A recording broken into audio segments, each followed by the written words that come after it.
امام اعظم ابو حنیفہ کا زمانہ، ایک بادشاہ نے قسم کھا لی، اپنی بیوی سے کہنے لگا اگر تو چاند سے زیادہ خوبصورت نہ ہو تو تجھے 3 طلاقیں۔ اب مسئلہ بن گیا۔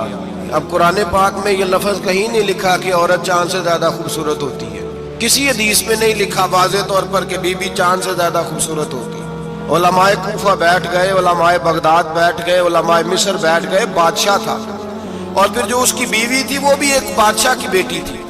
اگر یہ طلاق ہو گئی تو 2 ملکوں کی جنگ چھڑ جائے گی، حالات خراب ہو جائے۔ علماء پریشان ہیں کہ جائیں تو کدھر جائیں؟ لوگ پریشان ہوتے ہوتے امام اعظم کے پاس چلے گئے، کہنے لگے سارے مولوی کہتے ہیں طلاق ہو گئی، آپ بتائیں۔ امام صاحب کہنے لگے کوئی نہیں طلاق ہوئی۔ کہا کیوں؟